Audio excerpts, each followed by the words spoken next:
My second presentation regards the iliac, the Jotex iliac device, with which it is possible to treat aortoiliac aneurysms as well as isolated iliac aneurysms. When we are faced to an iliac aneurysm, in more than 97% of the cases, we have an aortoiliac aneurysm. Isolated iliac aneurysms are really rare, but the peculiarity of iliac aneurysms is the presence of hypogastric artery. What do we have to do when we have to treat with an endovascular solution with a hypogastric artery? Do we have to occlude, to cover the hypogastric artery, or do we have to revascularize it? The authors agree on revascularization of at least one hypogastric artery now. And this because the complications may be serious of coverage of the hypogastric artery. The patient may have bowel claudication, erectile dysfunction, or altered bowel habit. Now I'm going to present to you this device, the iliac stent graft, made for the treatment and the vascular treatment of aortoiliac or isolated iliac aneurysms. This device allows to maintain the blood flow into the internal iliac artery. This device needs a diameter of proximal landing zone from 12 to 17 millimeters and diameter of distal landing zone from 8 to 13 millimeters. It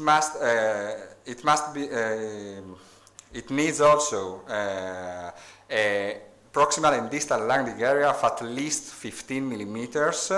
The angle between the external and internal iliac artery that must not exceed 50 degrees, and the lumen of the common iliac artery in the area of the bifurcation must be thrombus-free to open the side branch and to implant the covered stent for the revascularization of the hypogastric artery.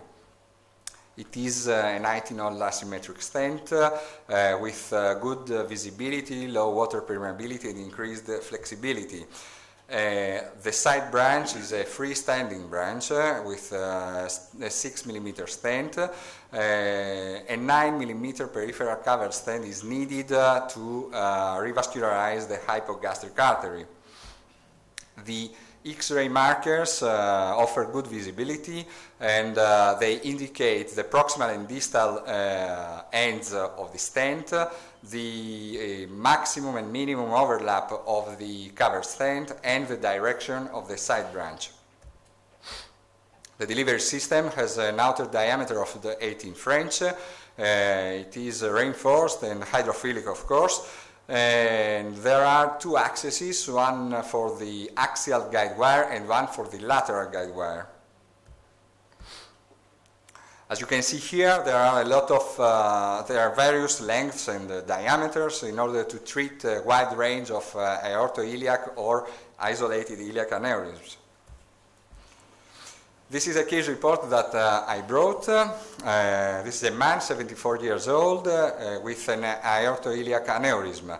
The left common iliac artery had a diameter of 40 millimeters, and the aneurysm of the abdominal aorta had a diameter of 45 millimeters.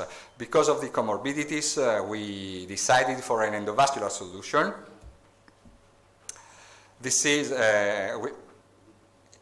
we start with a surgical approach of both femoral common arteries, and after we did a rotational angiography in order to create a CT-like image like this one.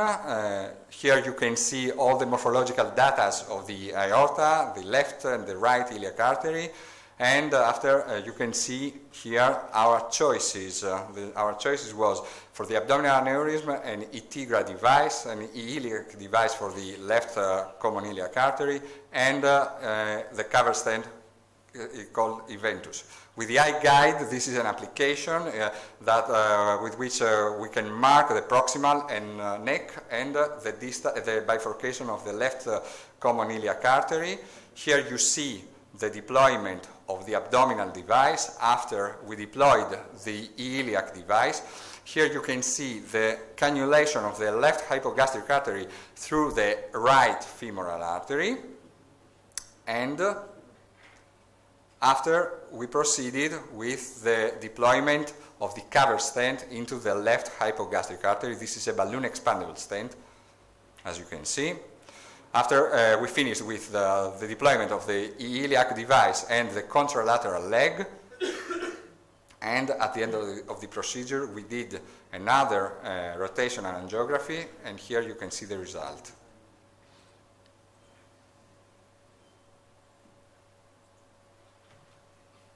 So, in conclusion, the iliac device is a good device, flexible, with good visibility and a wide range of applicability.